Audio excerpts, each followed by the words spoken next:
now for a very special interview with Dr. Shiv Kumar Sarin. He's the director of ILBS. He's also the author of Own Your Body, a book that can help us fine-tune your body engine to perfection, a book that helps you understand that we all come with manufacturing defects, but more importantly, it tells us where that could lead us and how important it is to prevent that.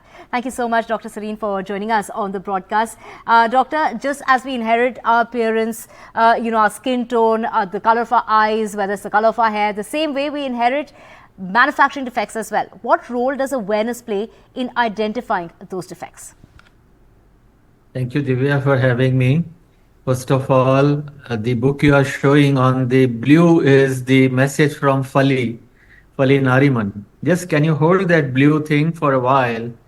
I really would like to pay my tribute to Mr. Fali Nariman, who I just heard from that we have lost this most eminent, the most spectacular mind India has produced, Fali S. Nariman, and who is on the cover, who says, you must read the book. It is a must read for all.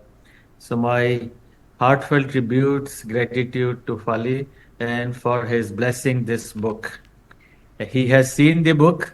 I was able to send it to him. And it's a tribute that he was able to accept what is written in this book. And as a jurist, he was able to tell to the world, read it. So I hope people follow, at least in the jurisprudence and others. Doctor, very sorry to hear about that loss. But of course, you were mentioning that we're going to be talking about that book that can gently stir you towards understanding your genetic legacy. Yes. How much we know about ourselves is a very little thing. When you go out, even for shopping, you will do a lot of research.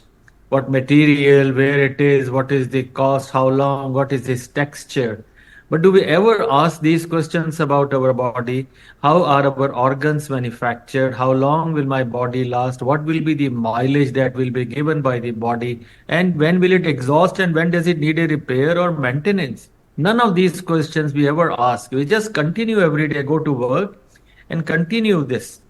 So the body actually needs to be recognized as your own, the most powerful thing that you have. So Own Your Body is an attempt to make you know about yourself, know the capabilities that you have, and maybe some handicaps. And as you rightly said, you have some chisel features, you have very sharp features, like you're born with that kind of thing. But even people who are lean and thin may have some problems. And that's where you should know your body carefully and place yourself and then start. This is the whole aim. Be responsible for your body, own your body. Right, doctor, someone who appears to be thin and perhaps feels can eat anything, can be lazy because genetically they're blessed. But a thin person could also have a fatty liver. Stats prove that 20% of visually thin people suffer from fat in their liver. Well, you have read the book very well. I am very impressed. So yes, 1 out of 5 lean and healthy, or rather normal weight person can still have, we may say, oh, he was just 25, but he got blood pressure. And that is one of the stories of a man who went for a job and was suddenly declared to be unfit. And these are people who are born to parents or grandparents who were not healthy, who passed their genes. So lean is good. It's certainly healthier than others, but lean does not mean so if you know your genetic inheritance, then you would be very careful. If your parents have diabetes, blood pressure, high cholesterol or triglycerides, or they were obese, or they were drinking alcohol, or they were in a way having any cancer or any such disease which is metabolic, be sure that you may have these traits. These are walking genes which you inherit from them. And then you categorize yourself into, well, I am born into such a family. Let me get my health records. Let me know what I am made up of. And then get into that. So you may be in a red lane. If you are unhealthy, you are also obese, your children are obese, you are in the red light area. If you are born to parents who are healthy and you are born healthy, you are in the green. So maintain in the green lane for rest of your life. Don't make a mess. But if you are in the yellow zone, you're born to parents, but you are healthy. But you're born to parents who had some defective genes and you are also defective. It's always time to rectify. Right, Doctor, in India, food is the language of love, whether it's parents, especially grandparents, or even friends. How would you discourage family and friends from being a catalyst to a health issue, even though it's unintentional? Well, health is never an issue in the family. When you sit together, you only talk of travel or you talk of a movie. How often have you ever talked about health? So I think health should be a family business, and the matriarch, the mother, should lead by example. The men, now even women earn very good, but women should also be the leaders in making the family healthy. Tumko ye nahi khana, you cannot eat this, or you should eat this, that kind of a thing. And the youngest in their family should keep a record how my mom and dad have done. Now, food is, a way of expressing love. But love, there is a Murphy's law. Everything good in life is either sweetening, fattening, illegal, or immoral. Right, It means today you may feel it is sweet, it is good, but it is immoral after some times. Like all sugars, oasis, fructose, maltose, they all create extra uric acid. They create fat in the body, and a young American boy takes about 24 kilograms of fructose by colas. So I'm strongly, very strongly saying, please ensure that you don't take extra fructose. WHO says only 10% of your total food should be sugar. If you have taken 5 glasses, 5 oranges, or 2 glasses of orange juice, it's as good as taking enough sugar for the day. Then you can't take more sugar. So don't have sugar plus orange juice plus oranges. That's not acceptable. Total amount of calories of that 10% can be sugar. Now it is recommended to be 5% sugar. So I strongly right. suggest. Doctor, your book has also, highlighted the importance of fasting. Is intermittent fasting, which is quite a rage, how much does that help? Or would you say the traditional once a week fasting is equally a good stabilizer? A very, very good point, Divya. You remember how we all grew up, our grandparents and others, they would always say, after sunset, don't eat.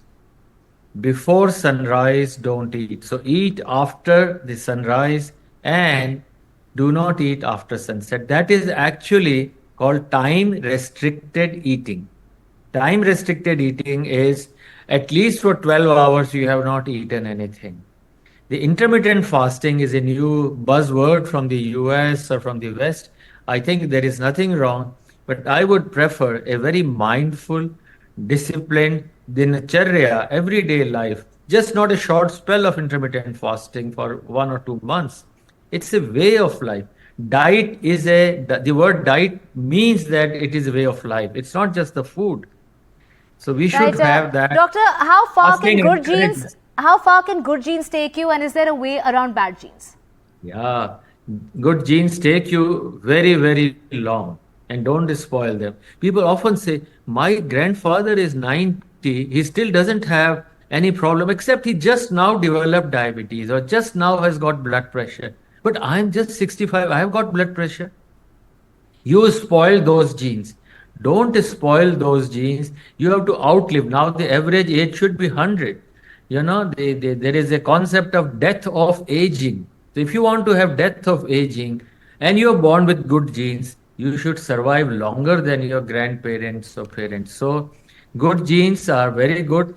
The good genes Doctor, prevent you. we also know that 10,000 steps is a must in order to remain healthy. But what role does stairs play when it comes to health, and especially for the ones with a heart issue? Should they really be using steps as much? You mean steps? Stairs. Or you want stress? Yeah, stress, yes. Stress really harmful, but stress is a good way of also performing better. But actually, you can be in stress, but don't take stress. Means don't let it go to your mind and make yourself unhealthy. I think if you do good amount of morning exercise, let's say 45 minutes, and exercise means sweating. Before that is warm up. So once you start sweating plus 45 minutes, if you have done that, you produce enough morphine by the body called endorphin, and that keeps you cool throughout the day. You will never get under stress, whatever may happen. But if you don't do exercise, you don't tune your engine in the morning, and you go for work, you will get under stress. The second thing is never use an elevator.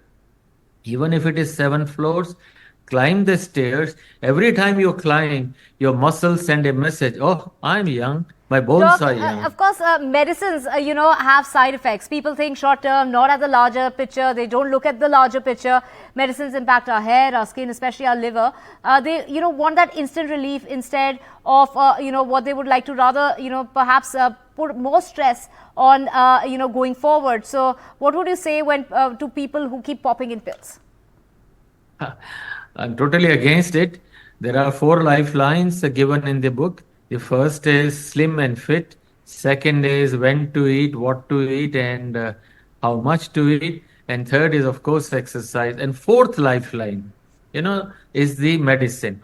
So do not outsource your health to doctors and do not indulge into medicines, indulge into self, recognition of your strengths. Medicines, especially antibiotics, like in this book, there is a story, a real story of a young boy who was in London and he started antibiotics for probably no reason, just for pain. And he got severe jaundice, needing almost going to liver transplant. And now, today, the kids who are going to the gym every time they are using supplements, I can't name them, proteins of all kinds. I think it's important to have natural proteins rather than all these supplements. Good food. People Right. popping up calcium is not a good idea. Calcium pills, you take one Sitafal Sharifa, which gives you more calcium than you require, and it is a slow release thing. So I think food is your best way, and medicines once in a while are needed if the doctor is very strongly feeling, but avoid. Right. Doctor, can addictions be inherited? Can alcoholism be hereditary? Does one need to be scared of it running in the family, in the gene pool? All questions in open now. Alcoholism is inherited in a way, not only the habits, but also the genes. So, if somebody is drinking and he's 70 years and gets a child who is now 30, so 30 years of the adults drinking and maybe 10 years of youngsters drinking will make 40 years of drinking. So, the boy or the girl born to such a parent will get liver disease maybe much faster at a younger age.